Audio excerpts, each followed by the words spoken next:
بنسمع عن استخدام الخلايا الجذعية في علاج العديد من الأمراض، لكن الجديد هو أن الخلايا الجذعية بيتم استخدامها في عمليات التجميل والليزر وإزالة التجاعيد، ومن المنتظر أن يحقق طفرة في السنوات القادمة. لذا قررنا ان احنا نقرب اكتر من معرفة الخلايا الجذعية وحقيقة استخدامها في مجالات التجميل، ونتعرف اكتر عن الاثار السلبية اللي ممكن تسببها. يعني بشرفنا يكون معانا الحديث النهارده عن موضوع الخلايا الجذعية دكتور ابراهيم كامل، استشاري جراحات التجميل والليزر بكلية الطب جامعة عين شمس. اهلا وسهلا بحضرتك. اهلا بيك يا فندم. كتير بنسمع عن الخلايا الجذعية، ولكن انا يعني يمكن من قراءاتي عايز اعرف اصلا مكانها فين في الجسم الخلايا الجذعية. هي الخلايا الجذعيه اتسمت كده عشان هي دي خليه المنشأ.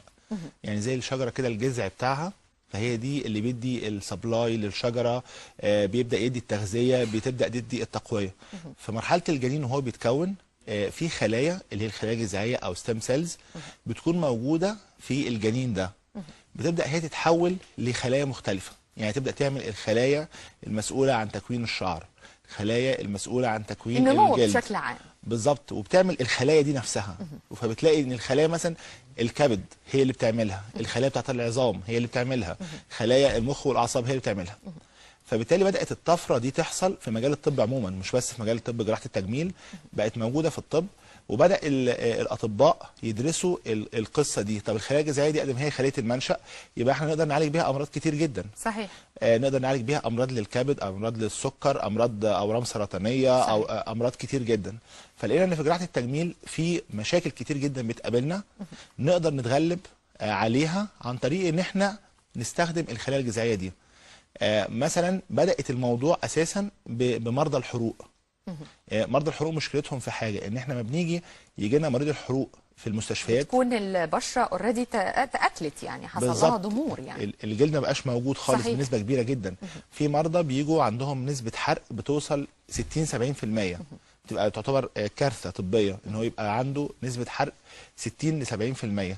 فبالتالي بدأنا ندرس الموضوع. طب احنا ممكن نيجي نعوض ده ان احنا نعمل خلايا جذعيه ونحضر الجلد بتاع الانسان ده، فبالتالي نقدر نغطي المساحات دي. لان ربنا سبحانه وتعالى خلق الجلد عشان يحمي الجسم من الداخل عن طريق انه ما يفقدش اي سوائل او بروتين او اي حاجه ثانيه. وبالنسبه لنا احنا بقى كمان في مجال طب الجمال لجراحات التجميل، لقينا ان الخلايا الجذعيه ليها استخدامات ثانيه كتيره جدا ممكن نستخدمها. صحيح. طيب ايه المرحله العمريه اللي ممكن نستخدم فيها الخلايا الجذعيه؟ بصي، هو دلوقتي في فرع جديد من الطب كمان ظهر داخل طب الجمال في جراحات التجميل بيسموه انتي ايجينج ميديسن، او الاسم ممكن باللغه العربيه يبقى اسمه شويه يعني طب مقاومه الشيخوخه او طب الحفاظ على الشباب. الطب دوت بقى ليه مؤتمرات في كل حته في العالم دلوقتي. يعني عايز اقول لك ان ممكن يتعمل 4-5 مؤتمرات في خلال السنه عن الموضوع ده. وبداوا يسموا القصه دي كمان ريجنراتيف سيرجري، يعني الجراحات المجدده للخلايا.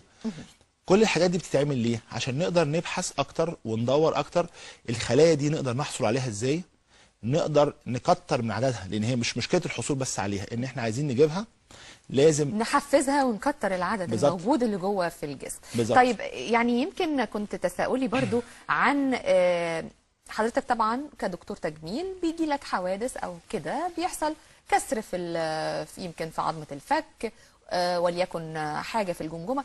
حضرتك ازاي بنستخدم الخلايا الجذعيه في التوقيت ده؟ في حالات كتير زي ما انت قلتي بالظبط كده. حالات زي كسر الفك مثلا، ممكن الكسر يكون كسر بدون فقدان في العظام. يعني الكسر لو جينا حطيناه جنب بعضه وحطينا شريحه ومسامير هنلاقي ان الكسر ده بدا يلتئم. في حالات بيبقى فيها فقدان في العظام مساحه معينه.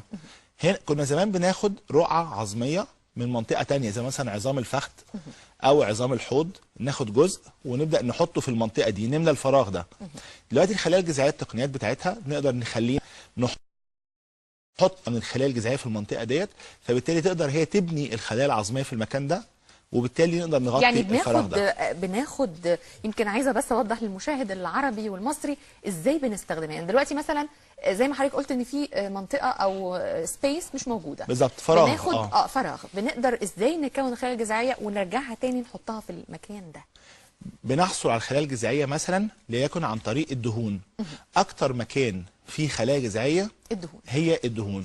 وعشان كده احنا في طب جراحه التجميل باقي فروع الطب بتحتاج لنا في الحكايه دي. احنا بنقدر نعمل شفط للدهون او شفط للخلايا الدهنيه، فبالتالي نقدر نسحب كميات كبيره من الخلايا الدهنيه، وبالتالي نقدر نحضر منها الخلايا الجذعيه دي.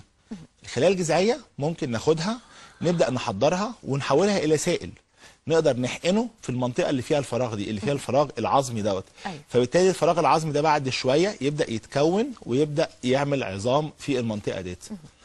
التقنيه دي لما بتنجح او هتنجح ان شاء الله في المستقبل القريب، هي طبعا نجحت على مستوى التجارب ونجحت في بعض الحالات الاكلينيكيه، ده هيخلي باقي فروع الطب تقدر تستخدم الخلايا الجذعيه في حقنها في الاماكن اللي فيها امراض زي مثلا زي السكر. صحيح. تتحقن في البنكرياس، في الكبد، تتحقن في الكبد، حتى كمان في مجال الاعصاب. طبعا خلايا الاعصاب ما بتتجددش، لكن لما يجي يقدر الطب يوصل لانه يحقن الخلايا الجذعيه في مثلا النخاع الشوكي، ده بيحل مشاكل كبير جدا في المستقبل. هي طبعا لسه ما حصلتش للناس اللي مثلا لا قدر الله حصل عندهم شلل او حاجه نتيجه ان النخاع الشوكي حصل فيه مشكله.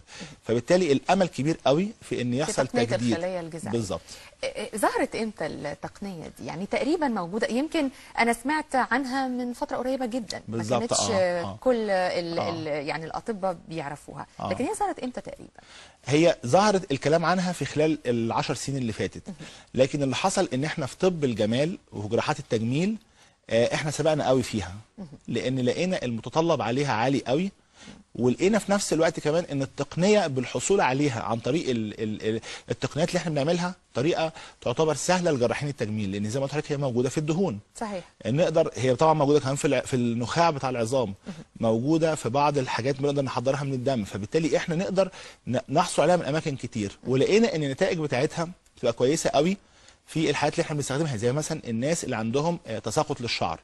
في حالات كتير قوي بتيجي مثلا سيدات او رجاله كمان شعرهم خفيف جدا وفي منطقه يعني الصلع او كده، نقدر نستخدم التقنيه دي لطلوع الشعر تاني. بالظبط، بس هي مش لعلاج الصلع الرجالي، هي للتقنيات تساقط الشعر نتيجه ست مثلا حملت مره او كذا مره وحصل عندها تساقط في الشعر. في ستات مثلا بترضع فبيحصل تساقط في الشعر. صحيح. بعض الحالات النفسيه مثلا ست بتمر بحاله نفسيه سيئه، توتر او حاجه، فبنقدر نحقن الخلايا الجذعيه عشان تساعد على تجديد الشعر مره ثانيه. بعض الشباب او الولاد مثلا اثناء فتره الامتحانات بيحصل عندهم توتر فالشعر بيتساقط كتير. صحيح. كمان البشره، حته ان احنا نقدر نجدد خلايا الجلد ونقدر نجدد خلايا البشره، علاج الهالات السمراء حوالين العينين. النتائج بتاعه الحقن بالخلايا الجذعيه بتاخد وقت طويل ولا النتائج بنلاقيها فوريه؟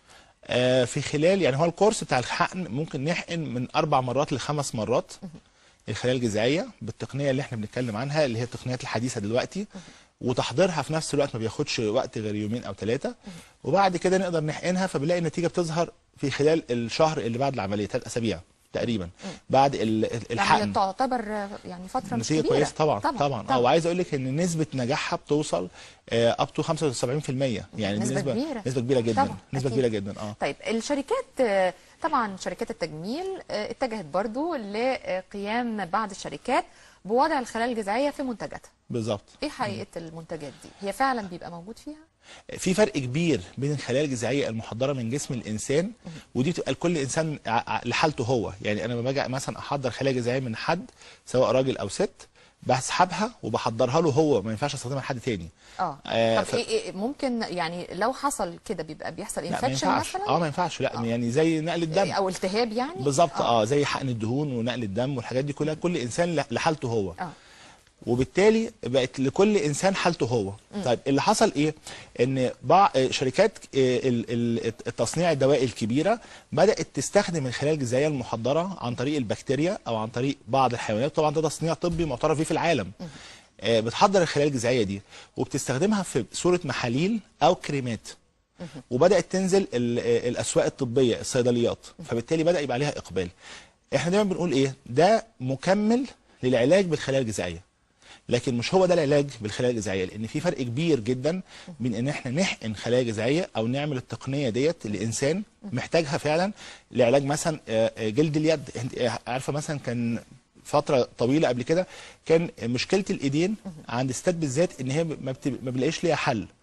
مشكله الايدين من ناحيه مثلا النمش او يعني التجاعيد، النمش، ظهور الاورده فيها، ظهور ما بقع كانش فيها، ليها حل كريمات او عن طريق استخدام الليزر مثلا.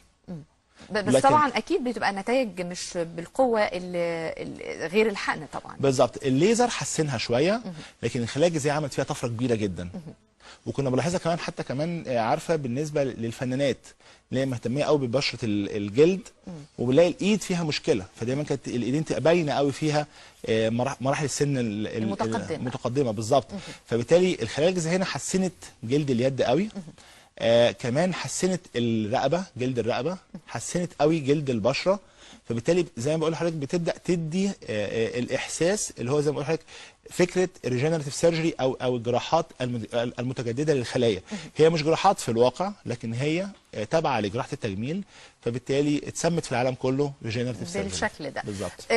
تقنيه او العلاج بالخلايا الجذعيه فعلا له طريقتين، طريقه عن طريق الحقن وطريقه علاج منزلي، يعني هل بيبقى فعلا الكلام ده؟ طب عايزين نعرف.